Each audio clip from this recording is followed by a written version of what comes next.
지금부터 이제 앞으로 이제 할 몇 가지 강의는 그 가정에서 도의 이치, 돌이라는 게 뭐냐면 도의 이치거든요. 그럼 각자 위치가 있어요. 그 위치에 대한 이제 설명을 하도록 하겠습니다. 그러면 그 전에 뭐를 알아야 되냐면 여러분 상극과 상생관계라는 얘기를 들어보셨죠? 네. 이제 근데 요거를 아까 육기에 해당되는 얘기가 아니고요. 잘 들으세요. 이거는 오온에 해당되는 얘기예요. 그걸 갖다가 우리가 이제 오행이라 그래. 행. 예? 오온 운전한다 그러고 그래서 다섯 가지 움직이는 말을 하는데 그러면 요게 표로 이렇게 얘기하면요.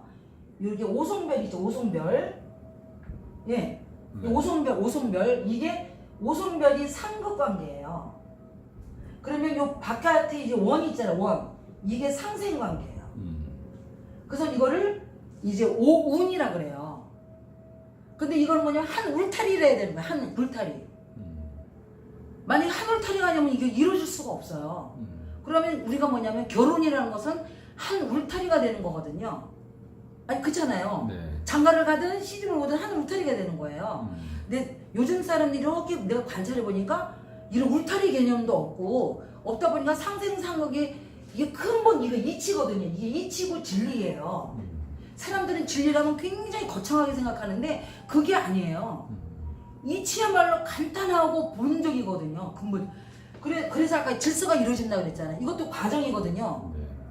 아시죠? 왜 한쪽으로만 일방적으로 이제 간다는 거. 그래서 이렇게 되는 건데 상생과 상극의 원리를 알면 이거 굉장히 한 가정, 하나의 가정이잖아요. 가정을 이루었을 때 자기 패턴이 나오는 거예요. 행동 방침. 그래서 요거를 이제 설명한 후에 남편과 아내의 도리를 얘기하겠어요. 네? 네. 자 그러면 남편과 아내는 어떤 관계냐? 상극 관계예요. 그래서 이제 불교에서는 뭐라 하냐면 부부간에는 원수지 있게 만났어. 원수지. 그게 뭐냐면 상극 관계로 만났다는 거예요. 근데 원수는 아니에요. 그거를 그렇게 말하면요 깨우침이 없어요. 이 실체를 알아야 되는 거예요. 그러면 상극 관계를 갖다가 우리가 부자 관계라고 그래요. 부자 관계. 이거는 제가 말하는 게 아니고 옛날 고대 문헌에도 나왔어요. 상극은 부자 관계다. 부자 관계 뭐냐? 아버지와 아들 관계라는 거죠. 그렇잖아요. 그러면 아들이 어디 있냐? 이 자리에 있는 거예요. 자식이. 예? 아버지는 이 자리에 있어요. 요 관계를 말하는 거예요. 이게. 요. 예? 그럼 뭐냐면 이 자식은 이제 어린 자식인데 가정이니까 어린 자식이 아니에요. 왜냐면 어른이 되면 집을 나가는 거예요. 이제 출가를 하는 거예요. 근데 어른이 되기까지는 가정에 살아야 되잖아요. 그래서 어린 자식을 아버지가 헌신하고 순종해서 키우는 거예요. 그러면 이 어린 자식이 어른이 될 거 아니에요. 네. 어른이 된 다음에는 아버지를 책임지는 거예요. 어린 자식이 책임질 수는 없죠. 이 관계가 부자 관계예요. 그러면 여기다가 남편과 아내를 집어넣으면요. 요 자리가 남편의 자리고 요 자리가 아내의 자리예요. 어머니의 자리고. 그러면 아버지가 어린 자식에 해당되는 거예요. 여기 요 관계로 치면 이해되세요? 네. 관계를 치면 남편이 부인이 의지해야 될 사람이 아니고 이것 때문에 지금 막 가정이 다 파탄이 일어나는 거예요. 잘못 알기 때문에. 남편을 아내가 이해되시죠? 아내가 아버지가 되고 그 다음에 남편은 어린 자식이 돼가지고 세상이란 밭에 세상에 어린 자식이나 마찬가지인 거예요. 이 남편이 몸만 어른이다 뿐인 거지 세상에는 어린 자식이 왜 신입사원일 거 아니에요. 결혼할 때쯤이면.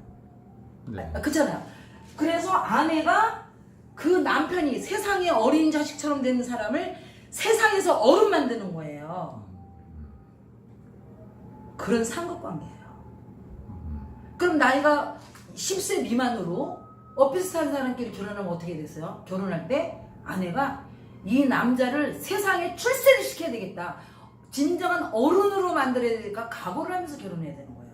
근데 요즘에는 다 남자의 돈을 받아서 자기가 편하게 살려고 그러고 그러니까 근본 도리에 안 맞는 거예요. 그런 남자들이 너무 부담을 가져. 자기도 지금 세상 나가서 살기 바빠 죽겠는데 부인이 자기한테 의지 너무 주 같은 거예요.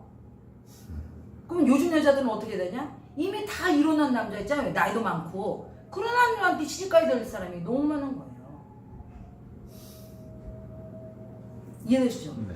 그래서 이치를 깨우시겠어요. 이거는요 만고의 뭐야 어떤 거냐면 불생불멸의 법칙이에요. 인간관계 어떤 인간관계? 부부 사이 아까 남편과 아내 가정의 그 법칙이에요. 변하지 않는 법칙이에요. 시대가 틀렸다고 해서 되는 게 아니고 이게 과정이 딱 든 집은 잘 돼요. 그럼 그런 집은 내가 이렇게 관찰해봤더니요 부인이 다 뭐라 그러냐면 공부하는데도 아는 사람이 들으니까요 아유 내 남편은 큰아들하고 똑같아 이래요. 나 아들 하나 더 낳았어 이렇게 얘기해요. 그런 집은요 가정이 원만해요. 진짜 원만해요. 그리고 남편도 가족의 만족감을 갖고 가정이 임해요. 부담을 안 갖고. 이거 정말 맞습니다. 그래서 이 이치를 이제 결혼한 사람들은 이제 이거를 잘 이치를 깨우쳐서 제 말을 의심하지 마시고 한번 해보세요. 그러면요 남편한테 솔직하게 물어보면요 맞아 이래요. 그 남자들이 얼마나 집에 부담감에 어린 자기한테 막 의지하고 매달리니까 집에 들어가니까 무서운 거예요. 어린 놈. 응? 그걸 분명히 아셔야 되는 거예요. 그래서 가정에 이제 아까 남편과 아내의 도리를 얘기한 거예요. 이게 도리예요.